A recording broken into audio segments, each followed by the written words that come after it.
And today's recipe is a great example of that because we have hardly any ingredients going into this and it really packs a flavor punch. It's great for lunch, great for dinner. It's even good cold the next day. This is such a great dish, and it's our mushroom rigatoni. I take the sweetness of the weather, keep the mood light as a feather, add the salt, add the pepper, mix my heart and soul together, cause it's better this way. Yeah, yeah, yeah. Hello and welcome to the Brook 101, where I'm showing you some of the recipes we've developed at the Brook restaurant over the past 7 years.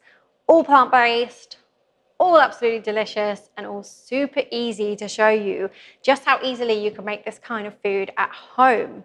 So let's go through the ingredients. We have here in this bowl, I've got 10 grams of dried mushrooms that I've put into 150 ml of boiling water and left just to stew. And you can see that's formed this amazing mushroom stock, and it just smells just like that is the smell, of mushroom soup, mushroom pasta, really good, strong taste.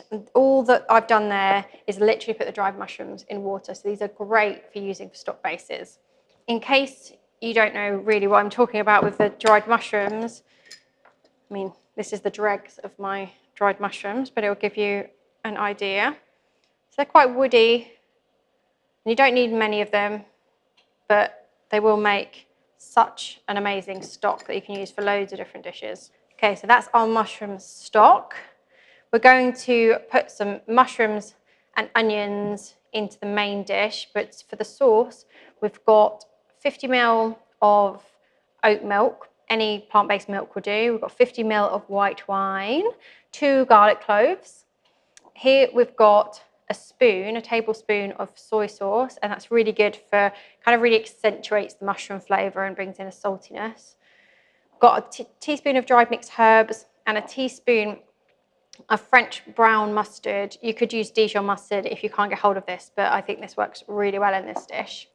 And then we also want 50 grams of cashews. You want to pre-soak them. So mine are soaking in the fridge now. If you don't have time to soak them overnight, I'd recommend that you just pop them in a pan of water and boil them for about 15-20 minutes until they go soft, and then cool them, and they'll be ready to use.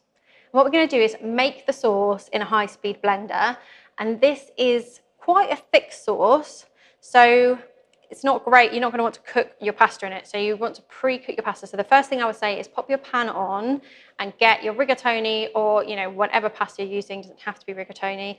Get that on the go, and when it's ready, when it's just nice and al dente, take it off, cool it, make sure you put it in some water so it doesn't just sit there hot because it will become one lump. So cool it, run some water through it, put it in some water, and then just leave it ready to go. So I've already made mine. I'm making it for 2 people. So literally to get started, let's make our sauce first. So into the Vitamix is going all of that delicious mushroom stock with the mushrooms still in it. And then we'll put in our mixed herbs, soy, white wine, our oat milk. Those 2 garlic cloves can just get popped in as they are. And our teaspoon of mustard.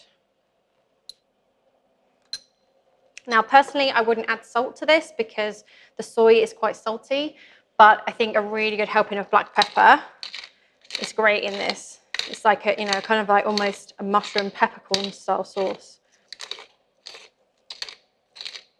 And we're just going to blitz that up and it'll be ready to use.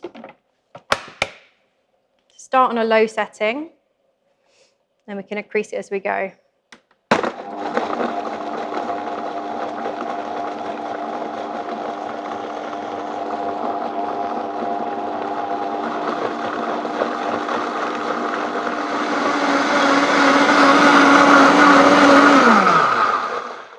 Okay, so I blended that for quite a while to make sure that it became really nice and smooth. So we've got that really nice, smooth, liquidy sauce now ready to use. Okay, so our sauce has been blitzed up. And now we're going to add in the cashews, and that's going to thicken up the sauce. So we've got here our 50 grams of cashews that I pre-soaked, so they've gone nice and fat and soft, so they're going to blend down really nicely. And we'll put that back on to blend.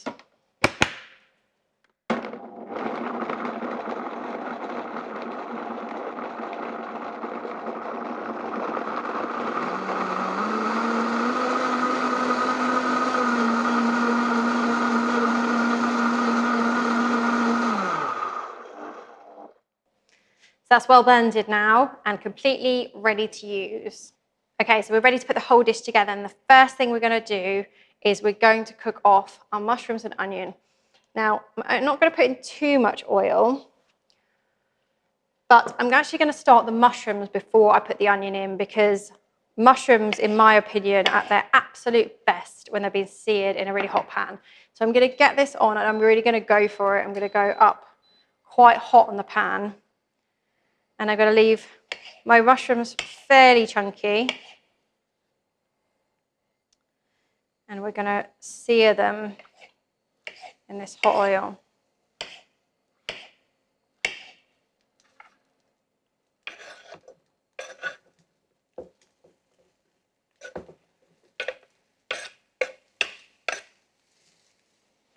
Okay, now our mushrooms are cooking.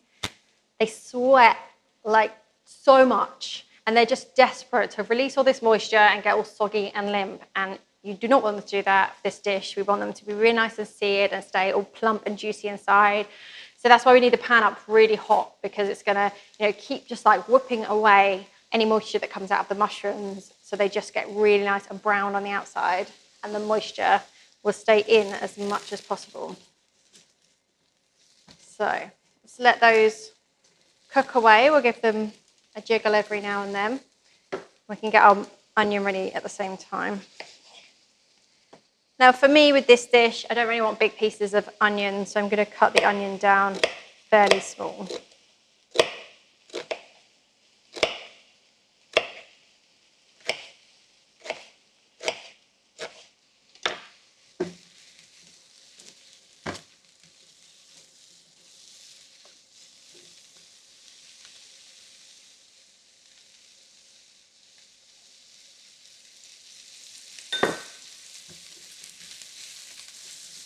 If you've got your pan on the right kind of heat, you've got to be brave with this and get it up there.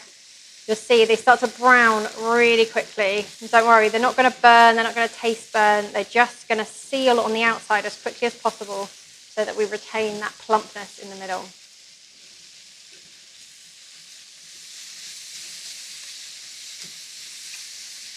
Okay, so once the mushrooms are quite browned like that, we'll add in our onions. And we want to keep it moving because the pan is hot and the onions will want to burn if we don't keep them going.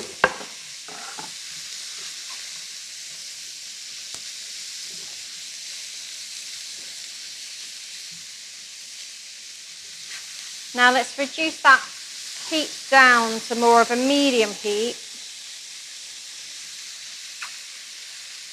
And we'll let the onions cook a bit longer on a more gentle heat so they don't burn. Now that the mushrooms are really well sealed on the outside, we're still going to have that plumpness now, even if we reduce the heat down.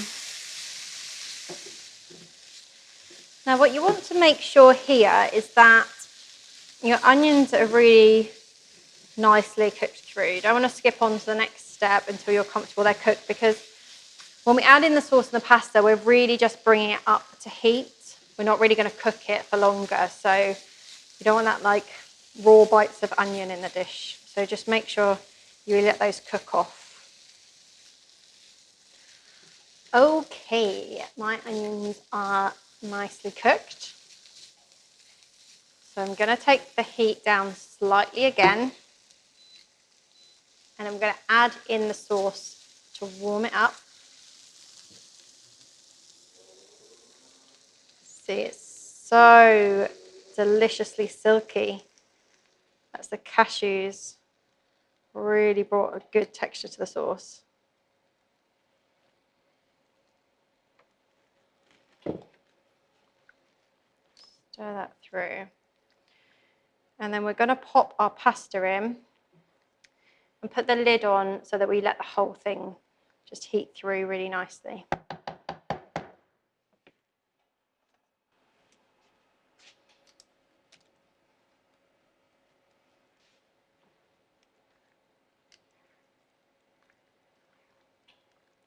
It's got such a lovely rich colour, this. It's coming from those dried mushrooms, that stock we had, and really accentuated by the soy.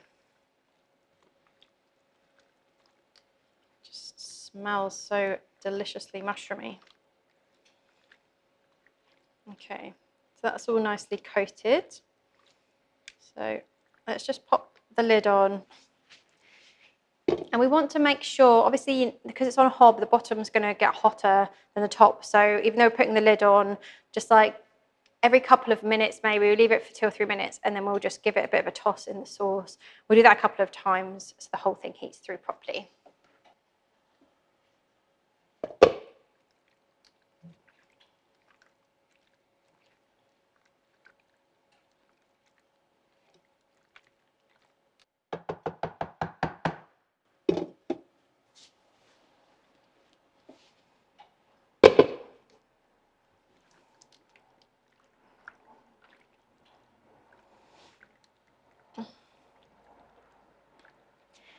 And there it is, completely ready to go.